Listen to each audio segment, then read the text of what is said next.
and experience that we can't rise in resurrection because we're holding on to something that is done, but we can't let it go. The keys to the kingdom. It's not St. Peter in front of a gate made of a large pearl with a padlock. The keys to the kingdom is this: to loose whatever you have been holding on to that you thought your security in was, that you thought was the way that your life was supposed to look, to let it go and open to a higher idea that you never even dreamed. I could spend, how much time do we have today? I've got 8 minutes. I could spend weeks telling you about the ways in my own life in which I have placed myself into bondage by my limited thinking and my need to try and figure it out, my need to find my sense of security and surety and certainty. And the answer is always to let go and, oh, there's some spiritual people in this room, in this courtyard, to let go and to let God. There's one thing I want to speak about today, one way in which you are giving yourself or denying yourself the key to the kingdom of your freedom. It is forgiveness. We speak of forgiveness a lot in this teaching called Unity. New thought. That unforgiveness is holding on to the idea that the past should have been different than it was. And so often we speak in this teaching about our need to forgive, that we forgive not for the other person but for ourselves, to free ourselves. And it is a beautiful and deep and powerful teaching. That ain't what I'm going to talk about right now. What I'm going to speak to you right now is my need to be forgiven and your need to be forgiven. And I know this is dangerous territory because many of us were raised with the idea that we are bad people and we have offended God by our sin and we need God to forgive us. And if this begins to strike any chords of shame or unworthiness in you, know that you're tuned to a different channel that I'm broadcasting on. That's not what I'm talking about. But I know that story. I grew up in a church like that, and I was told that if I was bad, I needed to ask God to forgive me. And I was also told that one day Jesus was going to come back, and those who were forgiven were going to rise up in the sky, and they were going to disappear, and everybody else is going to be left here for the tribulation, which is not in the Bible, by the way. And one day I was coming home from school, I was 7 years old, second grade I think, and my mom was a stay-at-home mom, and she wasn't there. She must have stepped out, but in my 7-year-old, trying to be perfect little church boy mind, I got scared my mom wasn't home. I don't think, Jesus didn't come back and leave me, did he? And I looked down our little street in a little town, I couldn't see anybody. And the terror began to rise into my throat. And at 7 years old, I believed I was so fundamentally flawed that God would cast me out. At 7, this is religious abuse. This is wrong. And if you experience pain like that from the religion of your childhood, I am so sorry. My need to be forgiven is not about that. Our need to be forgiven is to realign ourselves with the truth of our being, that we may remember. And so there are times when those great steps, I go back to them every time, fundamental spirituality for me, I have to make amends where I have wronged others. And whether they forgive me or not, I have to at least place myself to admit where I have been wrong and ask for forgiveness. And that is not the only place I need to be forgiven. You see, there is no God keeping score. That's Santa Claus, right? Keeping a list of who's naughty and nice. What could you do to offend God by your actions? Omnipotent, omnibenevolent, omniscient God. God doesn't need to forgive you, but you need to forgive you.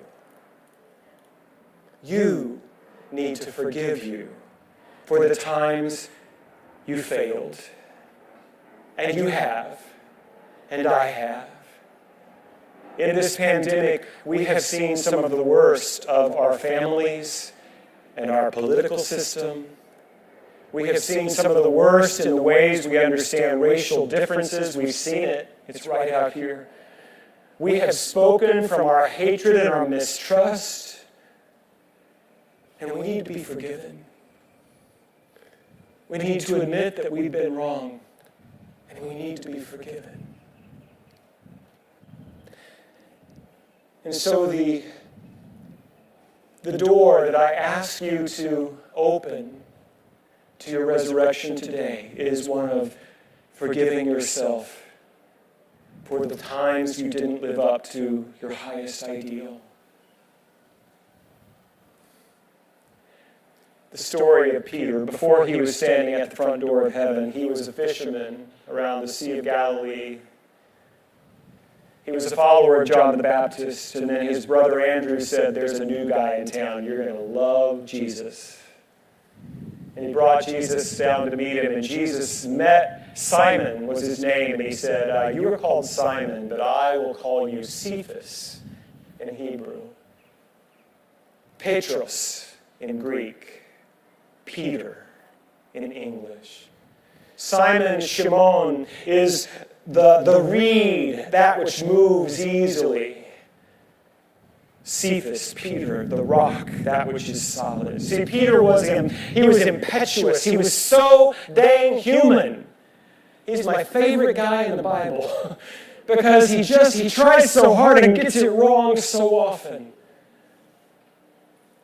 And God used him to create one of the world's great religions. He is considered the rock, the first pope, the first patriarch from Orthodoxy, the one who established this new way of relating to divinity. There's a lot of stories about Peter and his humanity and his failing, but the one I want to focus on is on the night of Jesus' arrest before his crucifixion. The Roman soldiers came and they took Jesus, and Peter, in his impetuous, angry self, he took a sword and he cut off the ear of one of the centurions. And isn't that just what we want to do? When things are not going the way we want, when people, that other political party is doing what they're doing, don't we just want to get a sword sometimes and start slaying some ears? Don't we? It's human. It's human to want to respond like that. And if you remember in this story, Jesus, it's a little gory, reached down, picked up the ear, and healed the man. There's a higher way than your way. There's a higher way than my way. And then after Jesus was crucified, well, before all of this, Jesus told Peter that he would deny him. And Peter said, "I will never deny you, ever, ever." And he said, "Peter, this very night, before the cock crows in the morning, you will have denied me 3 times. Peter, who had given his life to this teacher, to a new way of understanding God, even then in his humanity, he denied the truth he held the most, denied the person he loved the most. I'm going to sing a song, and some of you who've been to Easter services here before probably know what song it is. It's the song from Peter's perspective of that beautiful Easter morning. But I want you to place yourself in this story. That's what metaphysics is all about. Find the Peter in you. The healing we need for our rising is to make peace with our humanity and our mistakes. You know, somebody told me in AA early on, the best you're ever going to be, Michael, is human. And that's not bad. That we are. Our humanity is the doorway through which our spirituality is revealed. And so today, on this Easter morning, I bless you in your humanity. I recognize your divinity. And I invite yourself into the freedom of who you are.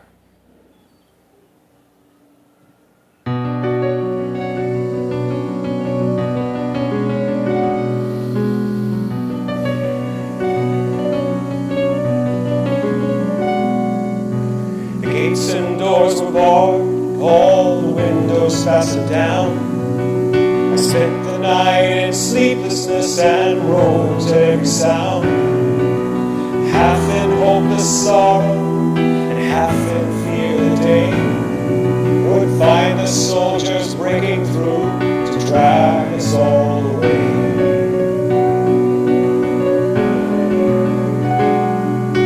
Just before the sunrise, I heard something at the wall.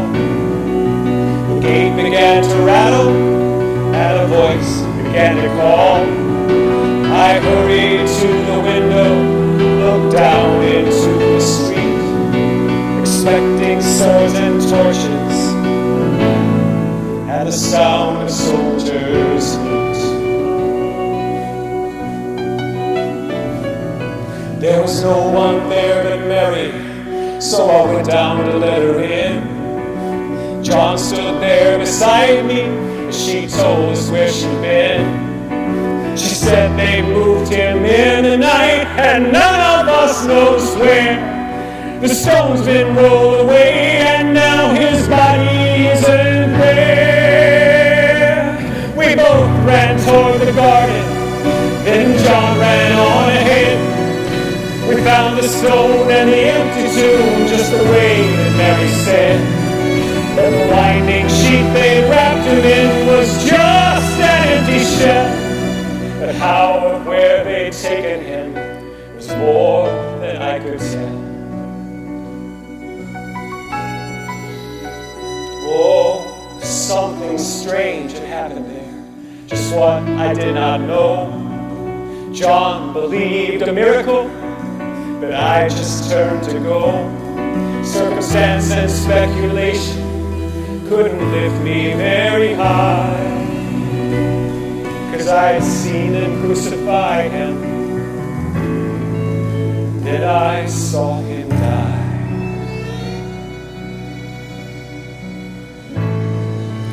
Back inside the house again, the guilt and anguish came. Everything I'd promised him added to my shame. When at last it came to choices, I denied I knew his name. And even if he was alive, it could never be the same.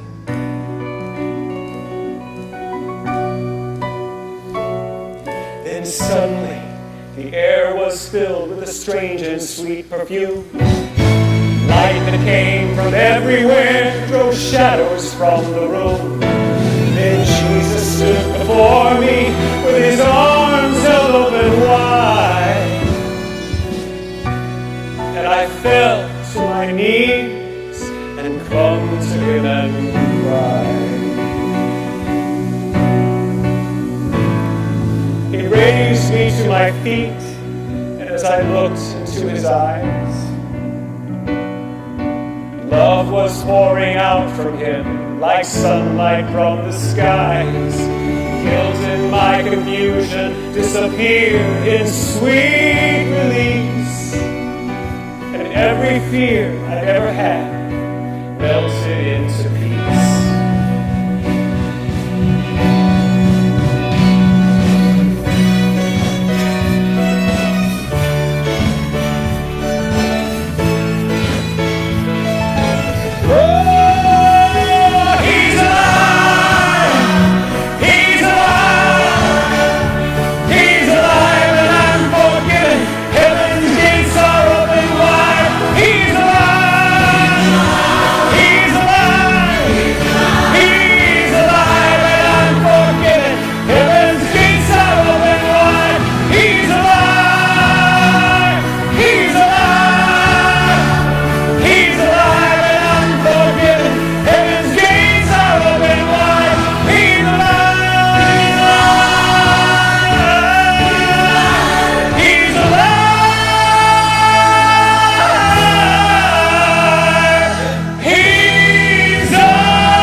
This is a happy day. Oh, happy day. When Jesus won. When Jesus won. Oh, when he won. When Jesus won. When Jesus won. When Jesus won. Wash my fears away. Oh, happy day. Oh, it was a happy day. Oh, happy day.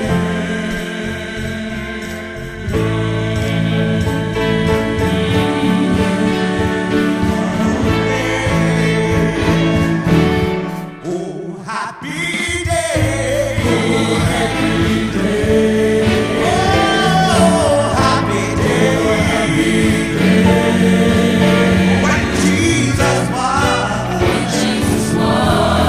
Oh, when my God won. When Jesus won. Oh, when God won. When Jesus won. He washed my fears away. Oh, happy day. Happy day. He taught me happy day.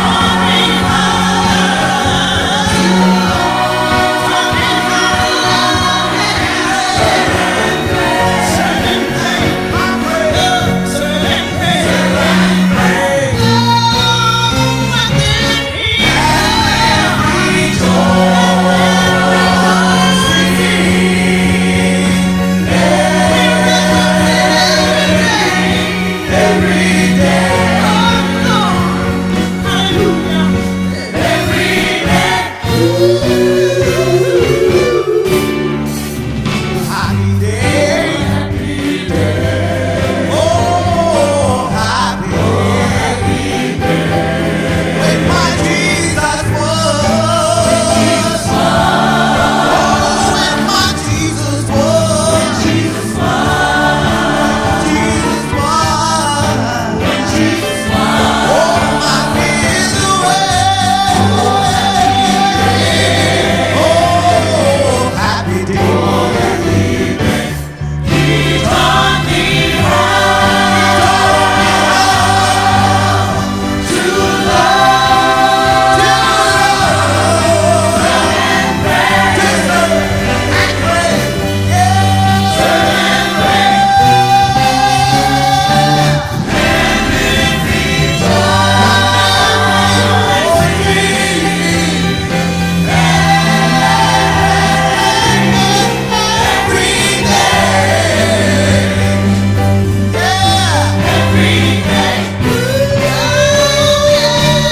It was a happy day. Oh, happy day. Gotta tell you, it was a happy day. Yeah. Oh, happy day. Oh, a happy day.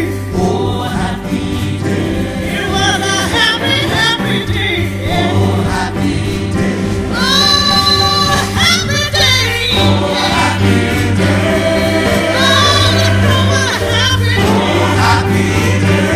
When he washed my fears away. Oh, happy day. Oh, it was a happy day. Oh, happy day. Oh, happy day. Oh, happy day. I'm gonna sing it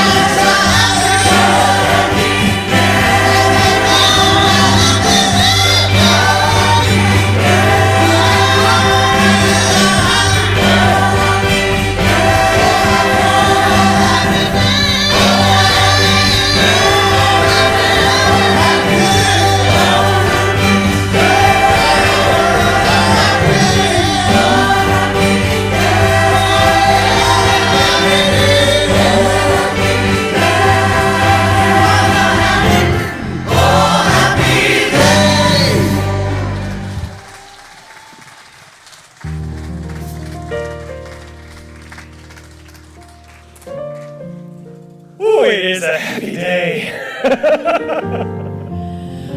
Excuse me if I'm a little hoarse. I've been screaming and dancing in a circle over here. If you blessed us by donating an Easter lily and you're here, you're certainly welcome to come up to the stage and take it home with you. Thank you for the donations, and happy Easter, y'all. And I would also say, if you wait a little while, there's still some up here. Even if you didn't donate one, come take one. All right. Wow, what a joy it has been to celebrate this Resurrection Sunday with you. I hope that you do take heart and live into your next greater good in a way that will serve you and serve your world. I'm going to start preaching again. I better stop. I invite you now to stand as you're able to sing our peace song. And since we're not holding hands with the whole congregation, we just place our hand over our heart or hold hands with the person you're with if you're quarantined with them.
True students are now. We're going to do our prayer for protection from memory. You ready? The light of God surrounds us. The love of God enfolds us. The power of God protects us. The presence of God watches over us. Wherever we are, God is. And on this Easter Resurrection Day, we proclaim that God is good all the time.